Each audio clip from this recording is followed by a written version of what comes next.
Cette émission est une production de la télévision régionale des Moulins.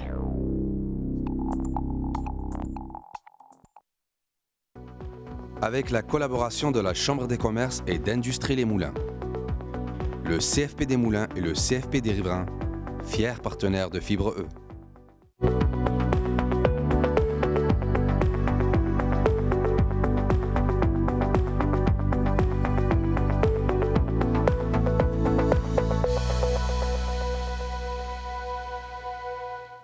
Bienvenue à Fibre E Extra.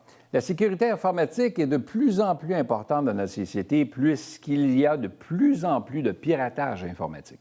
Les entreprises doivent bien se protéger et pour en discuter avec nous, on reçoit le président directeur général de Solutions Black IP 360 pour nous informer sur la question. Martin de Tonnancourt, bonjour. Bonjour. Bienvenue à Fibre E. Merci beaucoup. Martin, on se connaît.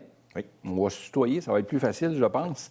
Martin, merci d'avoir accepté l'invitation parce que à Fibre E, on fait découvrir la fibre entrepreneuriale aux gens. Mais ce qu'on se rend compte aussi, c'est qu'une fois qu'on a cette fibre entrepreneuriale-là et qu'on décide de se lancer en affaires, bien, inévitablement, il y a des choses sur lesquelles on se doit de se pencher au niveau juridique, légal, mais au niveau de la comptabilité, mais aussi l'informatique qui prend de plus en plus de place dans le monde entrepreneurial. On n'a pas le choix. Solution Black IP 360, parlons-en quelques minutes. Qu'est-ce que c'est? C'est une entreprise de support informatique, à la base. Impartition de réseau. On prend en charge tout ce que l'entreprise a besoin d'avoir pour tout ce qui est sécurité puis informatique. On peut s'occuper même jusqu'au téléphone cellulaire, tout ce qui est technologie d'information. Donc, on part avec une boîte, une tour qu'on appelait autrefois d'informatique, les écrans, les claviers, tout ça. Vous pouvez fournir tout ça. Oui. Puis une fois qu'on a ça, vous êtes capable d'outiller votre client de façon à ce qu'il soit bien équipé en fonction des besoins qu'il a pour son entreprise. Ça, c'est un. Oui. Deux, le fait qu'on voyage sur le web. Tout le monde voyage sur le web. Il y a inévitablement des portes qui s'ouvrent, qu'on appelle les ports, qui fait que les gens peuvent entrer, ceux qui sont malveillants, Oui. et qui viennent nous saboter nos ordinateurs, ou du moins prendre nos données sur des disques durs quelque part sur nos ordinateurs. Et là, il faut se protéger. C'est ce qu'on appelle la cybersécurité. C'est ça. OK. Comment ça fonctionne, tout ça? Bien, on installe généralement des outils dans les ordinateurs pour surveiller les événements qui se passent. Puis on prend aussi des protections OK. pour être sûr que si jamais on réussit à passer nos filtres, qu'on soit capable de revenir en arrière. Là. OK. Puis les outils qu'on installe dans les ordinateurs, eux autres, ils sont vraiment en train de nous dire tout ce qui se passe qui pourrait être de croche, comme par des attaquants. Là. OK. Là, quand on a une entreprise, il y a beaucoup de sous à investir. Hein? Au départ, là, que ce soit au niveau de l'amélioration locative, au niveau du local en question, des fois, ce n'est pas nécessairement comme on le souhaite. C'est plutôt rare qu'on loue un espace qui est parfaitement adapté à nos besoins. Donc, on a des modifications à faire, il y a des sous à investir là-dedans. Il y a du contenu, il y a de l'équipement, il y a du matériel, il y a plein de choses. Et là arrive la cybersécurité, qui est un autre enjeu sur lequel on veut se protéger. Il y a des coûts attachés à tout ça, mais quelle est la première chose qu'on devrait faire quand on veut être bien sécurisé? Il y a plein d'annonces d'antivirus, puis de logiciels malveillants, puis de... Là, on ne sait plus où se diriger. Là. Fait qu'une entreprise comme la vôtre pourrait nous orienter pour nous dire qu'est-ce qu'on aurait besoin à des coûts qui seraient plus raisonnables? Ou... Oui, exactement. Parce qu'en tant que quand on est partenaire avec l'entreprise, en prenant tout en charge, tout ce qui est informatique, on est capable de vraiment guider et depuis le jour 1 de l'entreprise. Il ne faut pas attendre d'être rendu. Parce que des fois, on dit « Ah, j'ai un ordinateur, je suis capable de m'en occuper. » Après ça, il y en a un autre qui se rajoute, il y en a un autre qui se rajoute. Puis là, on devient avec une ferme d'ordinateurs. Puis il n'y a rien qui a été bien préparé. Fait que l'architecture de tout le réseau doit être montée depuis le début pour éviter les problèmes puis éviter d'avoir à faire des changements par la suite. Donc, c'est ça. Après ça, nous, on installe les ordinateurs, on les met en réseau, on regarde le besoin de l'entrepreneur, qu'est-ce qu'il y a de besoin d'un côté technologie, on peut le conseiller. On peut l'aider avec des outils cloud qu'on a sur Microsoft ou Google, ou peu importe, les outils de partage, la communication d'eux autres. On est capable d'optimiser. Fait on devient à coût zéro parce qu'on est capable d'améliorer l'entreprise puis de le protéger. Les données, parlons-en, c'est important. Vous me parlez de cloud, tu parlais de cloud tantôt. C'est quoi cloud pour les personnes qui nous écoutent, qui ne savent pas de quoi on parle? Désolé, le nuage, effectivement. C'est des outils qui se trouvent dans les serveurs de fournisseurs. OK. Il peut y avoir des applications, exemple Microsoft Office 365 avec le Word, Excel qu'on connaît tous, que la plupart connaissent, les courriels. Il y a aussi beaucoup d'outils de partage de données entre employés, de communication. Oui. D'augmenter la communication, surtout de nos jours, avec des employés qui ne sont pas généralement pas à la même place. Donc, le télétravail, avec ces outils de collaboration-là, on réussit à faire ça. Donc, on peut installer les fichiers dans ces serveurs-là de façon très sécuritaire. On ajoute des couches de sécurité en plus, nous, mais de façon très sécuritaire, on a un partage de la communication. Fait que ça permet ça.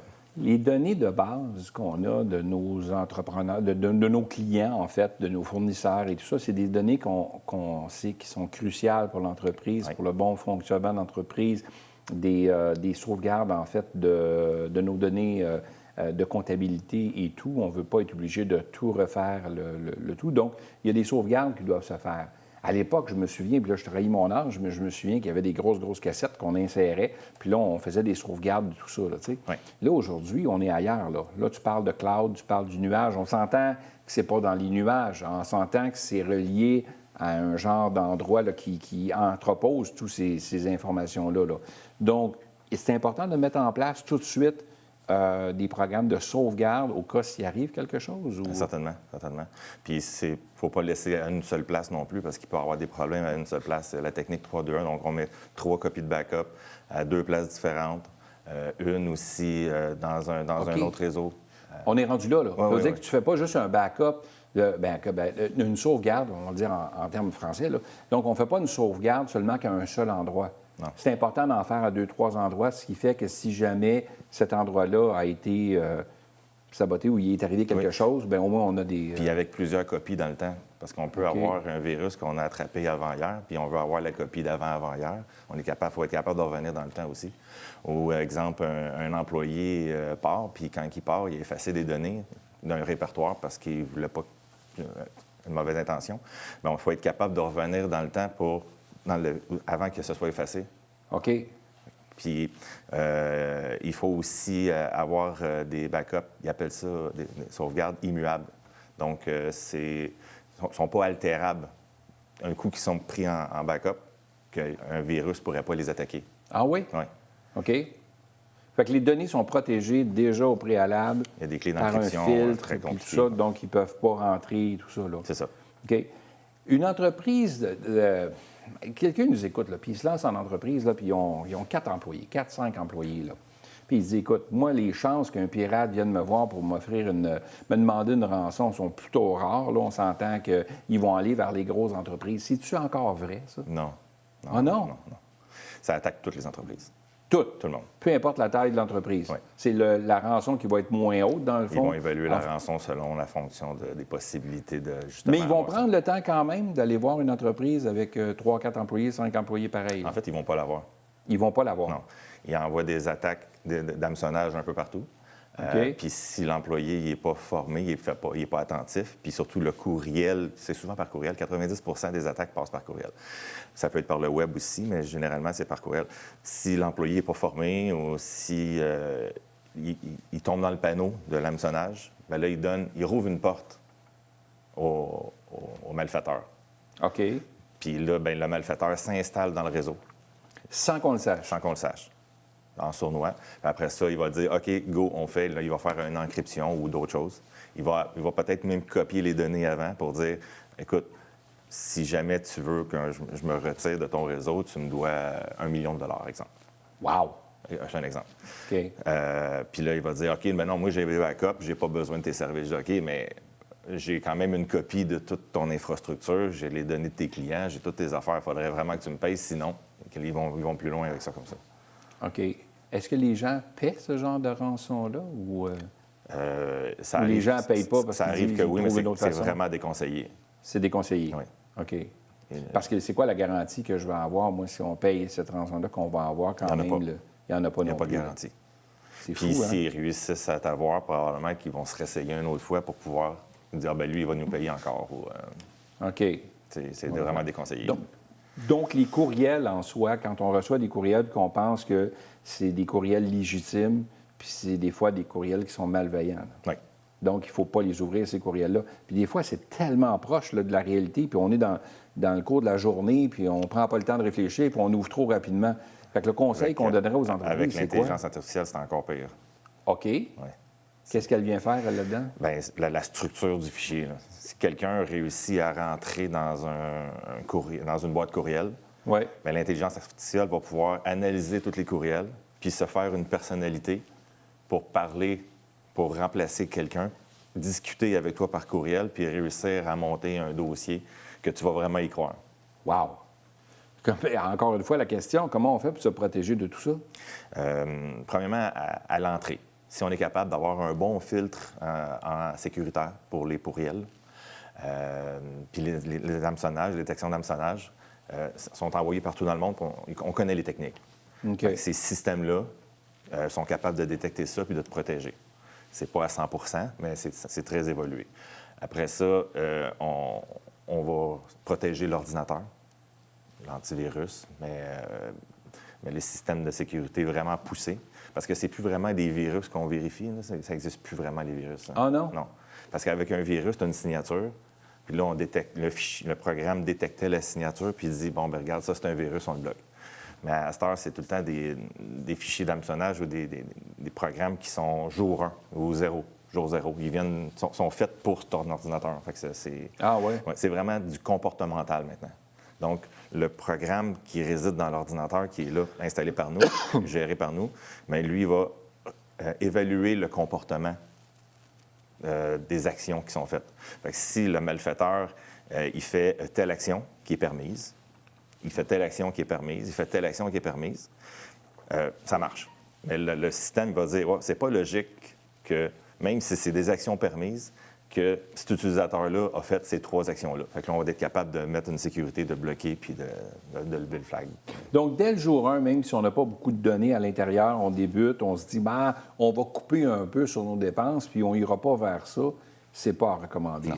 On est mieux tout de suite de bien s'équiper, s'assurer d'avoir des filtres à l'entrée, comme tu disais, et aussi d'avoir des logiciels qui viennent justement bloquer ces jours, puis être très attentif aussi aux courriels qu'on ouvre. Oui. D'ailleurs, nous, comme la façon qu'on fonctionne, c'est qu'on a un frais par utilisateur. Donc, c'est quand même facile à budgéter. On grossit avec l'entreprise, puis la demande est là comme ça. Puis, c'est ça, le frais par utilisateur. Qu'est-ce que tu me dis? Bien, écoute, c'est ce que je vais faire, Martin. Je pense que je vais te réinviter. On arrive déjà à la fin de l'entrevue. Ah, mais ce qu'il faut retenir, c'est qu'il faut vraiment bien se protéger. C'est vraiment bien se protéger dès le départ, puis de faire affaire avec des firmes comme la tienne ou des firmes d'informatique qui sont vraiment aguerries pour être capables de bien se protéger, autant qu'on le fait au niveau légal qu'au niveau de la comptabilité. Bien, il faut le faire de ça. Bien, merci beaucoup, Martin. Merci. C'est un plaisir de te recevoir à l'émission.